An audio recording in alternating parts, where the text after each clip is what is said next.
اگر حضور صلی اللہ علیہ وسلم دنیا سے نہ جاتے تو سیدنا صدیق اکبر کی صلاحیتیں کیسی کھلتی، سیدنا عمر فاروق رضی اللہ تعالی عنہ کی صلاحیتوں سے امت کیسے روشناس ہوتی، کیسی امت کو پتہ چلتا۔ بڑے جاتے ہیں تو چھوٹوں کو صلاحیتیں دکھانے کا موقع مل جاتا ہے۔ میں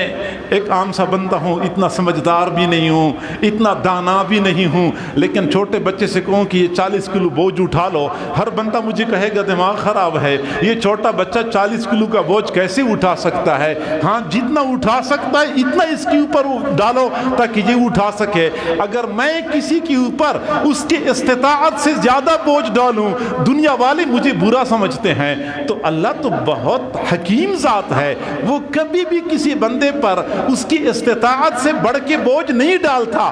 بڑا امتحان بڑے لوگوں پر آتا ہے، پرائمری کے بچے سے پرائمری کی حساب سے پرچہ لیا جاتا ہے، میٹرک کے بچے سے میٹرک کی حساب سے امتحان لیا جاتا ہے، اور بڑا امتحان تب آتا ہے جب بندے کے اندر بڑی صلاحیتیں ہوتی ہیں۔ آپ لوگ سمجھ رہے ہوں گے بچے چھوٹے ہیں، میں کہتا ہوں چھوٹے نہیں ہیں، اگر چھوٹے ہوتے تو کبھی اللہ کی جانب سے بڑا امتحان نہ آتا۔ بڑا امتحان اس بات کی دلیل ہے کہ اللہ نے بڑی صلاحیتیں دی ہیں۔ یہ اور بات ہے کہ صلاحیتیں دبی ہوتی ہیں، بڑے اٹھ جاتے ہیں، چھوٹوں کی صلاحیتیں کھلنا شروع ہو جاتی ہیں۔ ابھی آپ لوگوں نے نہیں سنا وہ مولانا قاری سیف اللہ صاحب نے کس انداز سے پر اعتماد انداز میں گفتگو کر لی، میں خود بھی حیران ہو گیا، مجھے توقع نہیں تھی کہ اس قدر پر اعتماد انداز میں یہ چھوٹا کس قدر خوبصورت انداز میں گفتگو کر رہا ہے، اور پتہ نہیں بعد میں اللہ تعالیٰ نے ان سے کتنا بڑا کام لینا ہے۔ ٹھیک ہے، میں مانتا ہوں، ہمارے ایک دوست فرمایا کرتے تھے کہ اللہ آپ کو بڑا آدمی بنائے لیکن اللہ آپ کو بڑے آدمی کا بیٹا نہ بنائے، بڑے آدمی کا بیٹا نہ بنائے۔ پھر خود بتایا کرتے تھے اس کی وجہ یہ ہے کہ آپ اگر بڑے آدمی بن گئے تو لوگ کہیں گے بڑا آدمی ہے، بڑا باکمال ہے، بڑا عالم ہے، لیکن اگر بڑے عالم کا بیٹا بن گئے تو لوگ کہیں گے ہاں ٹھیک ہے لیکن باپ تو باپ تھا نا، اور والد تو والد تھا، ہمیشہ کے لیے یہ بات کی جائے گی۔ یقیناً والد تک تو اولاد نہیں پہنچ سکتی، لیکن میں امید کرتا ہوں کہ آپ حضرات شفقت فرمائیں گے، آپ حضرات حوصلہ افزائی فرماتے رہیں گے۔ یہ اہل علم حضرات، یہ مفتی صاحب، یہ مولانا صاحب، ادھر دائیں بائیں علماء کی جماعت موجود ہے، یہ حضرات اسی طرح سرپرستی فرماتے رہیں گے، تو میں یقین کرتا ہوں کہ حضرت مفتی صاحب کی کمی آپ لوگوں کو محسوس نہیں ہوگی انشاءاللہ العزیز۔ مفتی صاحب اکیلے سارا کام کرتے تھے، اب تو الحمدللہ کام تقسیم ہو گیا۔ قاری حبیب اللہ صاحب نے انتظامی امور سنبھالنے ہیں، وہ انتظامی امور میں مصروف ہوں گے۔ قاری سیف اللہ خالد صاحب مستقل طور پہ تدریس اور درس قرآن، امامت اور خطابت کے لیے فارغ ہوں گے۔ یقیناً بہت اچھے انداز سے یہ کام اور یہ سلسلہ آگے بڑھتا رہے گا۔ حضرت مفتی صاحب رحمہ اللہ تعالی گوناگو صفات کے حامل بندے تھے، بہت ساری صفات کے حامل۔ اللہ والوں کے ساتھ تو ان کی محبت اور ان کا تعلق دیدنی تھا، وابستگی اتنی تھی کہ جب یہ طالب علم تھے، حضرت مرشد عالم رحمت اللہ علیہ جیسی شخصیت کو باقاعدہ بلانا، ایک ایک مدرسے میں لے کے جانا، متعارف کرانا، ان کے بیانات کروانا، انسان حیران رہ جاتا ہے کہ طالب علمی کے زمانے سے ہمارے ہم مشہور یہ ہے پشتوں میں کہ جو کام کا بچہ ہوتا ہے، قابل بچہ ہوتا ہے، پنگھوڑے میں رونے سے پتہ چل جاتا ہے کہ یہ بچہ کام کا ہے اور صلاحیتوں والا ہے، گویا کہ بچپن سے ہی بندے کی صلاحیتیں کھلنا شروع ہو جاتی ہیں۔ حضرت مفتی صاحب ایسے ہی تھے، حضرت مرشد عالم رحمت اللہ علیہ کے ساتھ ان کی وابستگی اور خدمات کا ایک طویل سلسلہ تھا اور مکمل وارفتگی کا تعلق تھا۔ اور مجھے تو کئی سارے دوست فرمایا کرتے تھے